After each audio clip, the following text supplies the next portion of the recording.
내가 이같이 말하여 기도하며 내 죄와 내 백성 이스라엘의 죄를 자복하고 내 하나님의 거룩한 산을 위하여 내 하나님 여호와 앞에 간구할 때, 곧 내가 기도할 때 이전에 환상 중에 본 그 사람 가브리엘이 빨리 날아서 저녁 제사를 드릴 때쯤에 내게 이르더니 내게 가르치며 내게 말하여 이르되, 다니엘아, 내가 이제 내게 지혜와 총명을 주려고 왔느니라. 곧 내가 기도를 시작할 즈음에 명령이 내렸으므로 이제 내게 알리러 왔느니라. 너는 크게 은총을 입은 자라. 그런즉 너는 이 일을 생각하고 그 환상을 깨달을지니라. 내 백성과 내 거룩한 성을 위하여 이른 이래를 기한으로 정하였나니 허물이 그치며 죄가 끝나며 죄악이 용서되며 영원한 의가 드러나며 환상과 예언이 응하며 또 지극히 거룩한 이가 기름 부음을 받으리라. 그러므로 너는 깨달아 알지니라. 예루살렘을 중건하라는 영이 날 때부터 기름 부음을 받은 자 곧 왕이 일어나기까지 7이레와 62이레가 지날 것이요, 그 곤란한 동안에 성이 중건되어 광장과 거리가 세워질 것이며 62이레 후에 기름 부음을 받은 자가 끊어져 없어질 것이며, 장차 한 왕의 백성이 와서 그 성읍과 성소를 무너뜨리려니와 그의 마지막은 홍수에 휩쓸림 같을 것이며, 또 끝까지 전쟁이 있으리니 황폐할 것이 작정되었느니라.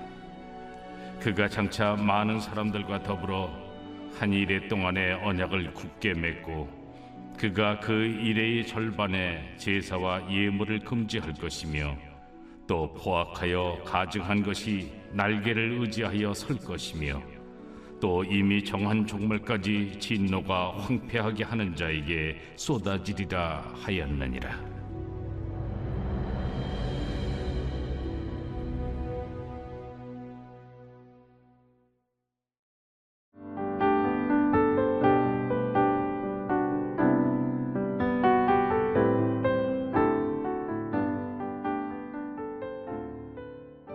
오늘 묵상 본문은 다니엘 9장 20절에서 27절 말씀입니다. 여러분, 말을 하지 못하는 갓난아기가 응애하고 한번 의사를 표현하면 아가의 엄마는 바로 달려가서 이런 이야기들을 합니다. 아구 배고파? 맘마 줄까? 아니야? 쉬했구나. 불편했구나. 얼른 갈아줄게. 뽀송하지? 응애 한마디에 자녀가 무엇을 원하고 있는지 그 필요를 아주 정확하게 찾아 움직이죠. 이게 그렇게 신기했는데요. 엄마가 되어보니 정말 그렇더라고요.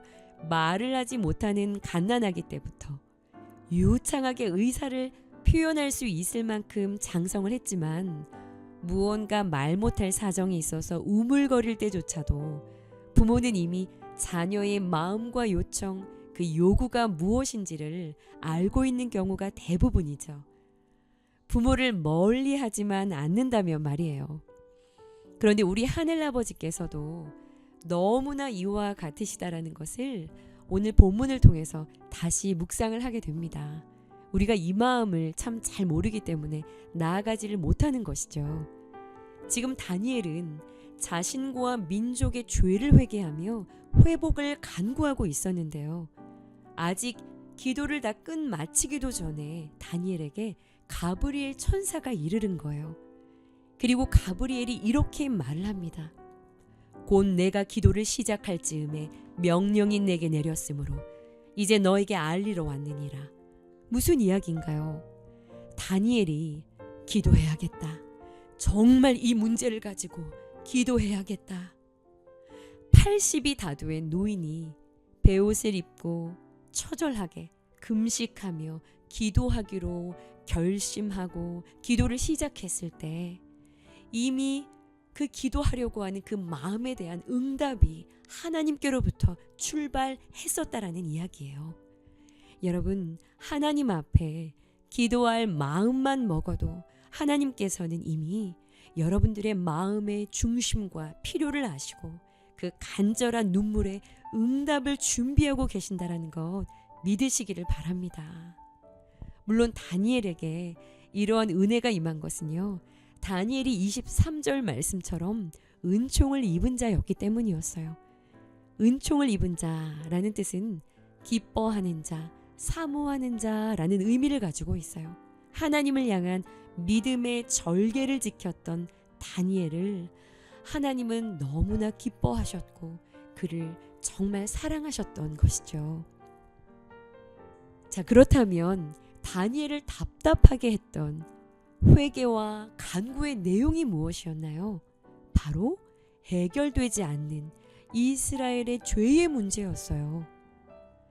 자, 바로 이 간구에 대해서 하나님께서 보내신 응답은 24절 말씀처럼 허물이 그치고 죄가 끝나고 죄악이 용서되고 영원한 의가 드러나며 지극히 거룩한 이가 기름 부음을 받을 때가 온다는 거예요. 자, 우리는 무언가 윤곽이 보이죠. 그러나 당시의 다니엘로서는 도무지 이해가 되지 않는 그림일 수 있어요. 하나님은 이 시기를 일은 이래라는 기한을 두고 일하고 계신다라는 거예요. 70일의 환상이라고 이야기를 하는데요. 보통 학자들이 성경에 기록된 예언 가운데 가장 위대한 예언이라고 이야기하는 예언입니다. 오늘 본문의 24절에서 27절까지의 예언 말이에요. 숫자가 나오기 때문에 조금 복잡한데요. 최대한 이해하기 쉽게 간략하게 설명을 드려보겠습니다. 24절 말씀처럼 우리를 위해 하나님께서 71회를 기한으로 정해두셨다라는 거예요. 자, 71회는 70년을 7번을 곱한 숫자를 말해요. 490년을 말합니다. 하나님이 일하는 전체의 기간이 490년이라는 것이죠. 자, 그런데 이것을 다시 세 기간으로 나누어서 하나님의 일하심을 설명하고 있어요. 먼저는 25절에 7일에 62일에, 자, 7일에는 7 곱하기 7, 49년을 이야기하고요. 62일에는 62 곱하기 7, 434년을 이야기해요. 이것을 더하면 483년이에요. 이 시간이 지나가면 죄가 끝나고 죄악이 용서받는 일이 있을 거라는 거예요. 기름 부음을 받은 왕을 통해서요. 그리고 그 시작은 25절 말씀처럼 예루살렘을 중건하라 라는 명령이 떨어지는 날부터 계산을 해서 483년이 지나 기름 부음을 받는 그 왕이 등장할 때까지 그 기간 동안에 일어나는 일이라는 것이죠. 자, 예루살렘을 중건하라 라는 명령이 언제 떨어졌나요? 우리가 얼마 전에 큐티했던 느헤미야서에서 아닥사스다라는 왕을 통해서, 자, BC 458년이라는 시간에 그 명령이 떨어졌었어요. 기억하시죠? 그리고 그때부터 기름 부음을 받은 자 그리스도 메시아, 바로 예수님이죠. 예수님께서 세례 요한에게 기름 부음을 세례를 받았던 때가 AD 25년이라고 했을 때, 여러분 정확하게 483년 69일에 만에 이 예언은 성취가 되어집니다. 그리고 아직 성취되지 않은 27절에 한 일회가 남아있어요. 자, 이것이 이 하나님이 정한 구원의 날이 490년이라는 시간 안에 진행되어진다라고 이야기를 했는데, 483년은 그렇게 지나가고요. 한 일회가 남아있어요. 7년이 남아있어요.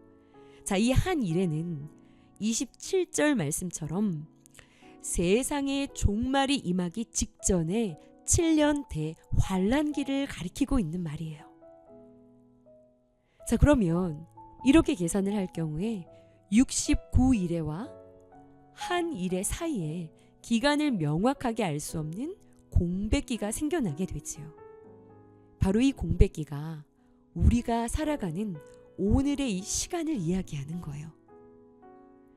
오늘 말씀처럼 이때는 큰 세력을 가진 자가 성도들과 교회를 핍박하게 되는 때라고 하죠. 점점 그렇게 될 거라는 환란의 때를 이야기하고 있어요. 하지만 결국 그들에게 진노가 쏟아지고 종말이 이루어지고 하나님의 구속의 사역이 완성되어질 거라는 전체의 그림을 이야기해 준 것입니다. 하나님은 죄로 인해 답답해하고 탄식하는 다니엘에게 장차 오실 메시아의 완전한 구원의 사역과 도래할 하나님 나라에 대한 분명한 그림을 응답으로 보여주신 거예요. 그리고 오늘 말씀의 제목처럼 이것을 생각하고 이것을 깨달아야 한다 라고 말하고 계신 것이죠. 마지막 때 분명한 환란이 있습니다. 그러나 믿음을 지킨 성도들에게는 복된 미래가 약속되어 있다라는 사실이 여러분 오늘 저와 여러분들의 오늘을 살아낼 수 있는 실제적인 힘이 되어지기를 간절히 소원합니다. 기도하시겠습니다. 우리 주 예수 그리스도로 말미암아 우리에게 승리를 주시는 하나님 감사합니다.